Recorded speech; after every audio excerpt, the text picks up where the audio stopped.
In November 2023, Australia suffered from a major cyber attack on their ports, which lasted for 3 days and their operations closed, which led to a dangerous situation with 30,000 cargoes stranded in Australia.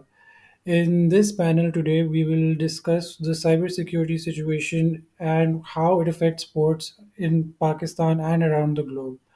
So, to start off, I'll first ask Mr. Tariq to share his thoughts and ideas on what is cybersecurity problems that we are facing today.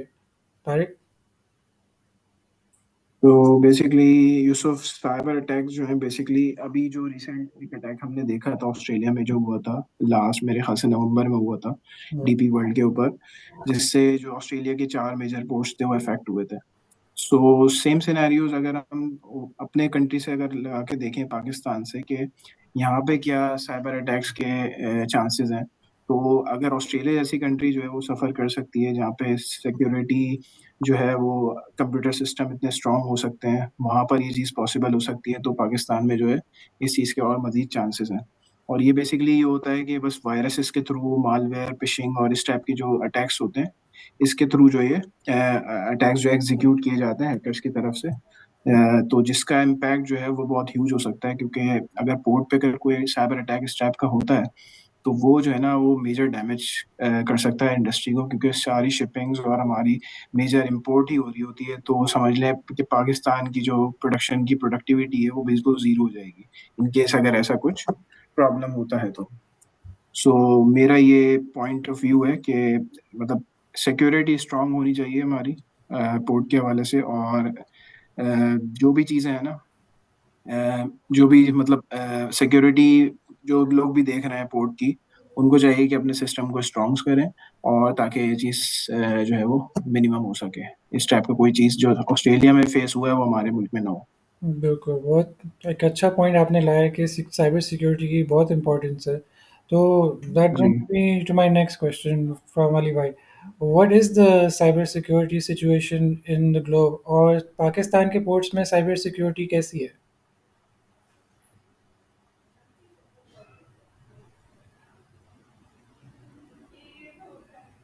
Hello? Ali, आपकी आवाज़ नहीं आ रही।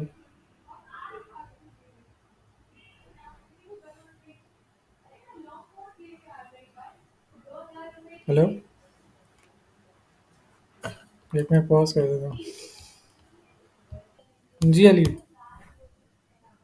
Okay, अभी current practices जो हैं cyber security की पाकिस्तान में यही है कि इन्होंने जो है first national cyber security policy launch की थी 2021 में।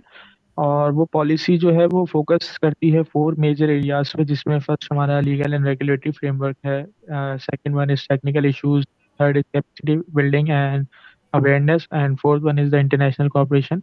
इसके साथ साथ जो है वो पाकिस्तान गवर्नमेंट ने जो है वो एक सेंटर भी इस्टेब्लिश किया है जो national centre for cyber security है।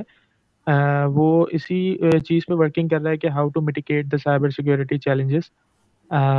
दूसरा ये कि legal framework also governed by the prevention of the electronic crimes act 2016, जिसमें जो है वो legally action according to this act होगा। और दूसरा ये कि दूसरे डिफरेंट स्ट्रेटजीज़ जो हैं वो डेवलप हो रही हैं with the coordination and cooperation of government agencies and other private sectors and other civil society, जिसमें हर कोई अपना जो है वो जो भी प्रॉब्लम फेस कर रहे हैं या जो भी उनके पास नए आइडियाज़ हैं उसके थ्रू वो फर्दर डेवलप कर रहे हैं। और साथ के साथ जो है वो टेक्नोलॉजिकल कैपेबिलिटीज़ को भी जो है वो एनहांस कर रहे हैं, ताकि किसी भी ऐसी सिचुएशन में जो है वो साइबर सिक्योरिटी के इस अटैक को जो है वो टैकल किया जा सके। Sure. Thank you so much for sharing this. I think we learned a very important lesson on how cybersecurity is very important for ports and including especially in Pakistan, and we need to work on improving this. And I think that brings an end to our panel. Thank you.